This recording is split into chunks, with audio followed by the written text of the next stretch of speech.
जो तुसीं देखण जा रहे हो एक नौजवान दी जिसने कि लुधियाने दे डीएमसी हस्पताल ते आरोप लगाया कि उसके पिता दा इस हस्पताल दे विच इलाज नहीं किया गया, जिसके कारण उसके पिता दी मौत हो गई। उसने दस्सिया कि उसके पिता नूं कोरोना वायरस सी, पर हस्पताल वालों उन्हां दा सही समय ते इलाज ना करन करके उन्हां दी मौत हो गई। तुसीं भी जरूर सुनो एक बार ये नौजवान आखिर की कहना चाह रहे हैं।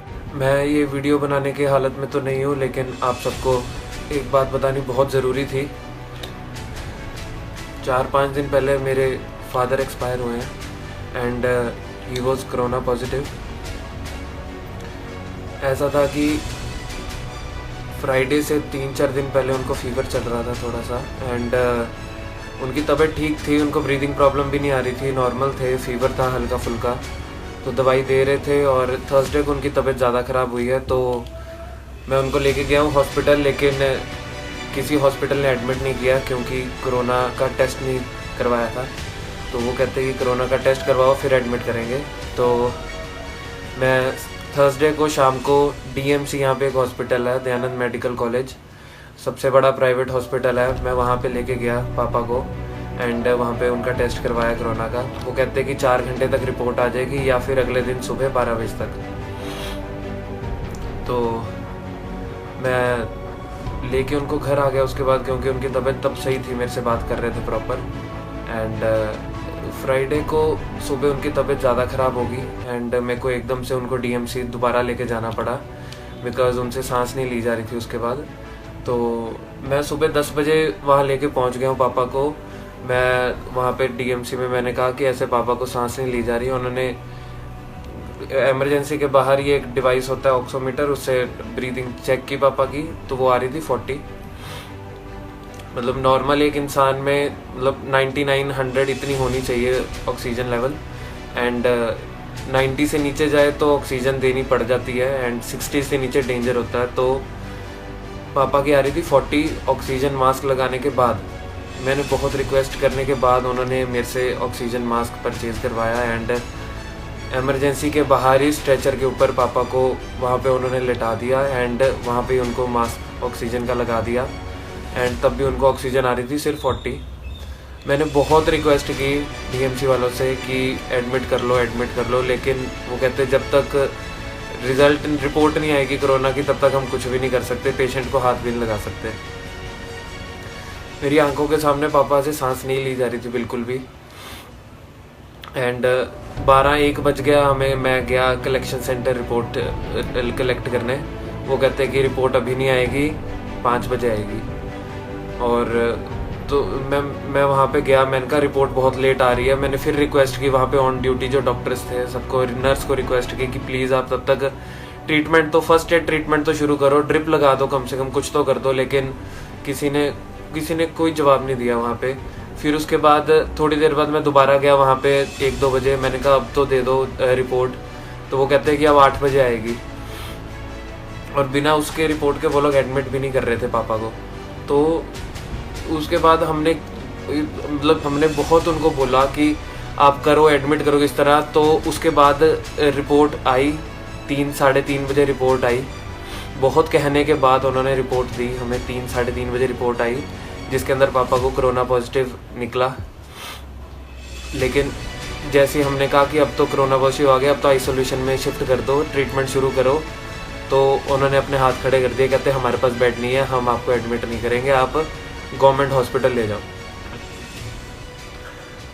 मेरी आंखों के सामने पापा मेरे को बुला के कहते मेरे को सांस नहीं आ रही, कहते मेरे को प्रॉब्लम हो रही है सांस आने में। मैं उनको ये कह रहा था, मैं कहा मेरे को पता है पापा नहीं आ रही। मैं इतना रिक्वेस्ट किया वहाँ पे, लेकिन किसी ने मेरी बात नहीं सुनी। और 4-4:30 बजे जब पापा की तबीयत बहुत ज़्यादा ख़राब हो गई, पापा ने मेरे को बुलाया, मेरे को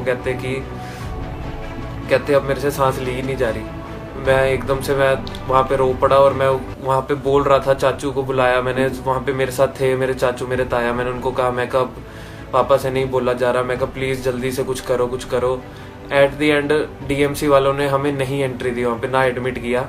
मैंने एम्बुलेंस बुलाई, मेरे को एम्बुलेंस भी अरेंज नहीं, मैं रिक्वेस्ट करा, मैं क्या एम्बुलेंस अरेंज करवा दो, मैं किसी और हॉस्पिटल ले जाता हूँ। मैंने फ़ोन पे सारे हॉस्पिटल्स पे पूछ लिया, यहाँ पे फोर्टिस हॉस्पिटल है, सीएमसी है और भी बहुत बड़े हॉस्पिटल्स हैं, अपोलो है। तो सबको फ़ोन करके पूछ लिया, कहते हमारे पास बेड ही नहीं है, हमारे पास मत लेके आना। सब ने यही जवाब दिया।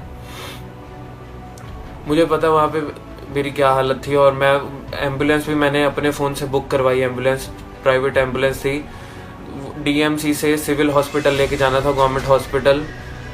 15 से 20 मिनट का रास्ता होगा, उसके लिए उसने 4000 मांगा। हमने कहा दिए यार तुम। हमने एम्बुलेंस बुलाई, ऑक्सीजन वाली एम्बुलेंस थी पापा को। उसमें मैंने खुद ही, किसी डॉक्टर ने हाथ नहीं लगाया, मैंने खुद ही उठा के पापा को एम्बुलेंस में डाला एंड वहाँ लेके जा रहे थे। तो सिविल हॉस्पिटल पहुँचते ही, अभी इलाज शुरू भी नहीं हुआ था, तो वही एम्बुलेंस में ही पापा एक्सपायर हो गए।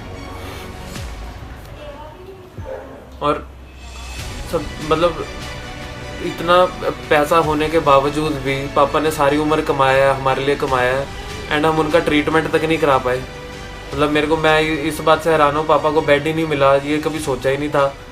यहाँ पे मैं इसलिए ये वीडियो बना रहा हूँ ताकि आपको बता दूँ कि लुधियाना में कोई सिस्टम नहीं है।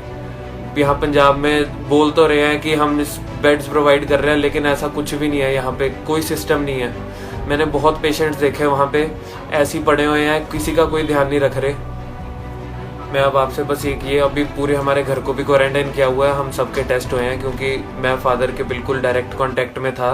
पॉजिटिव आने के बाद भी पापा को मैं तो अकेला छोड़ नहीं सकता था, क्योंकि कोई भी डॉक्टर पास नहीं आ रहा था, तो मैं ही पापा के पास था। तो अभी हम सबके टेस्ट दिए हुए हैं, 2 दिन हो गए हैं, हमारी भी रिपोर्ट्स नहीं आई हैं अभी तक।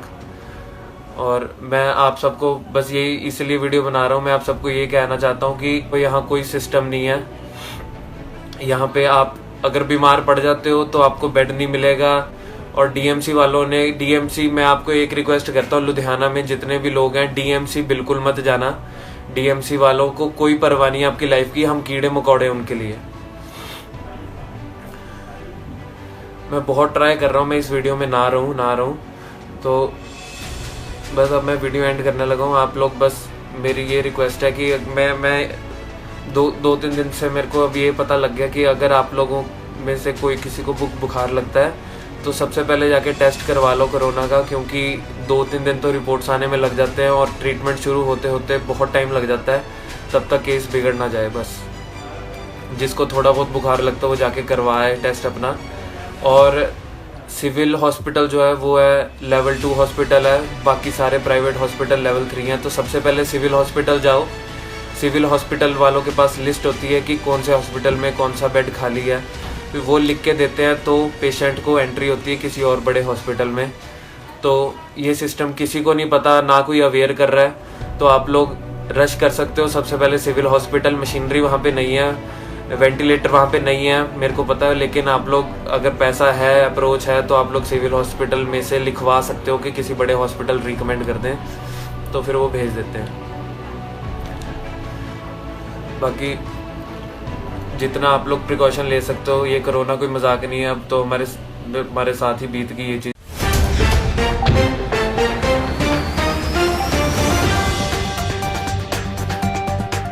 कोई सिस्टम नहीं है।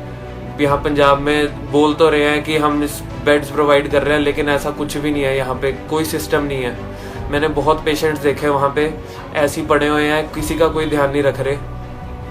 मैं अब आपसे बस ये अभी पूरे हमारे घर को भी क्वारंटाइन किया हुआ है। हम सबके टेस्ट हुए हैं, क्योंकि मैं फादर के बिल्कुल डायरेक्ट कांटेक्ट में था। पॉजिटिव आने के बाद भी पापा को मैं तो अकेला छोड़ नहीं सकता था, क्योंकि कोई भी डॉक्टर पास नहीं आ रहा था, तो मैं ही पापा के पास था। तो अभी हम सबके टेस्ट दिए हुए हैं, 2 दिन हो गए हैं, हमारी भी रिपोर्ट्स नहीं आई हैं अभी तक। और मैं आप सबको बस यही इसलिए वीडियो बना रहा हूँ, मैं आप सबको ये कहना चाहता हूँ कि यहाँ कोई सिस्टम नहीं है। यहाँ पे आप अगर बीमार पड़ जाते हो तो आपको बेड नहीं मिलेगा। और डीएमसी वालों ने, मैं आपको एक रिक्वेस्ट करता हूँ, लुधियाना में जितने भी लोग हैं, डीएमसी बिल्कुल मत जाना। डीएमसी वालों को कोई परवाह नहीं है आपकी लाइफ की, हम कीड़े मकोड़े उनके लिए। मैं बहुत ट्राई कर रहा हूँ, मैं इस वीडियो में ना रहूँ, तो बस अब मैं वीडियो एंड करने लगा हूँ। आप लोग बस, मेरी ये रिक्वेस्ट है कि मैं 2-3 दिन से मेरे को अब ये पता लग गया कि अगर आप लोगों में से कोई किसी को